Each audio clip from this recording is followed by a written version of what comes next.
Smart learning में आपका स्वागत है।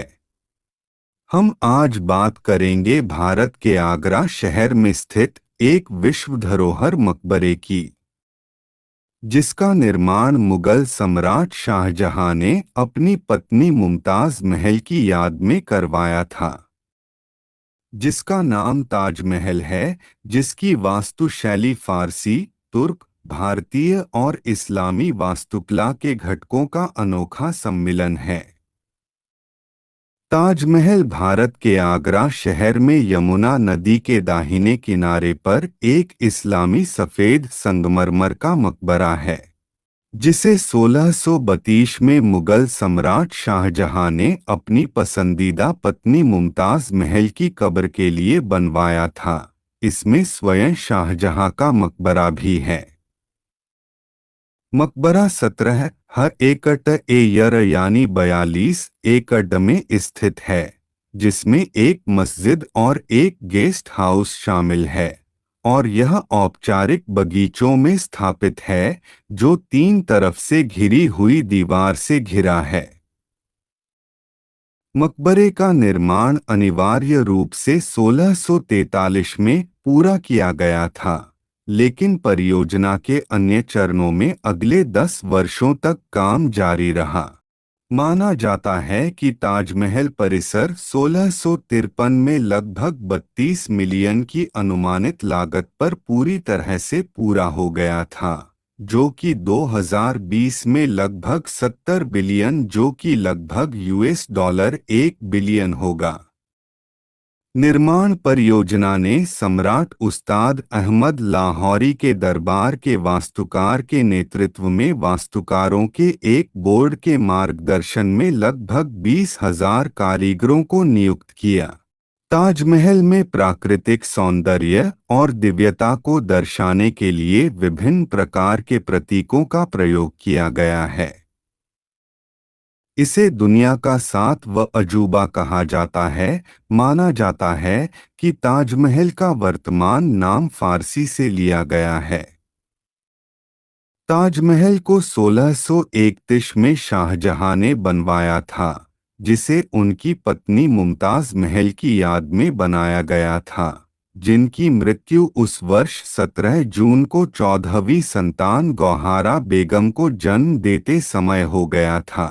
निर्माण 1632 में शुरू हुआ और मकबरा 1648 में पूरा हुआ, जबकि आसपास के भवन और उद्यान 5 साल बाद समाप्त हुए।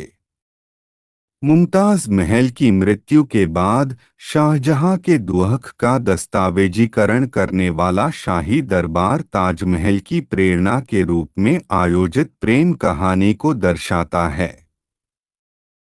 वही हम बात करें ताजमहल कई बनबैत और डैसिगन की, तो वो इंडो इस्लामिक और पहले की मुगल वास्तुकला की डिज़ाइन परंपराओं को शामिल और विस्तारित करता है। गुरे अमीरजो की समरकंद में मुगल वंश के पूर्वज तैमूर का मकबरा, हुमायूं का मकबरा, जिसने चारबाग उद्यानों और साइट के हैश बेहश्त वास्तुकला योजना को प्रेरित किया, सहित सफल तैमूर और मुगल इमारतों से विशिष्ट प्रेरणा मिली। एतमादुद्दौला का मकबरा, जिसे कभी कभी बेबी ताज कहा जाता है, और दिल्ली में शाहजहां की अपनी जामा मस्जिद। जबकि पहले मुगल इमारतों का निर्माण मुख्य रूप से लाल बलुआ पत्थर से किया गया था, शाहजहां ने अर्धकीमती पत्थरों से जड़े सफ़ेद संगमरमर के उपयोग को बढ़ावा दिया।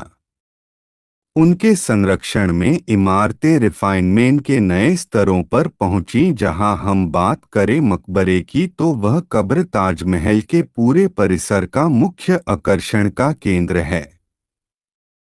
यह एक चौकोर चबूतरे पर खड़ी एक बड़ी सफ़ेद संगमरमर की संरचना है, और इसमें एक सममित इमारत है, जिसमें एक ईवान, जो कि एक मेहराब के आकार का द्वार है, जिसके ऊपर एक बड़ा गुंबद और फिनियल है।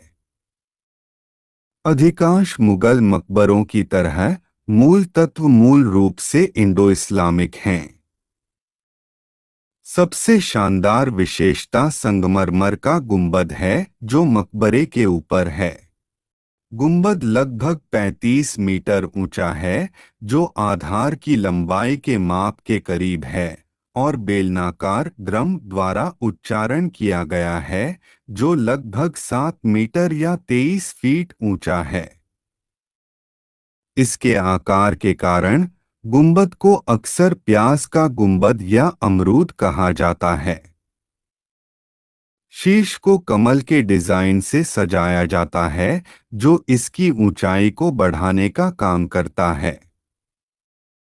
गुंबद के आकार पर इसके कोनों पर रखी गई 4 छोटी गुंबददार छतरियां हैं, जो मुख्य गुंबद के प्यास के आकार को दोहराती हैं। गुंबद थोड़ा विषम है। उनके स्तंभित आधार मकबरे की छत से खुलते हैं और आंतरिक भाग को प्रकाश प्रदान करते हैं। लंबी सजावटी मीनारें, गुलदस्ता, आधार की दीवारों के किनारों से फैली हुई हैं और गुंबद की ऊंचाई पर दृश्य जोर प्रदान करती हैं। कमल की आकृति को छतरियों और गुलदस्ता दोनों पर दोहराया जाता है। गुंबद और छतरियों के ऊपर एक सोने का पानी चढ़ा हुआ है, जो पारंपरिक फारसी और हिंदुस्तानी सजावटी तत्वों को मिलाता है।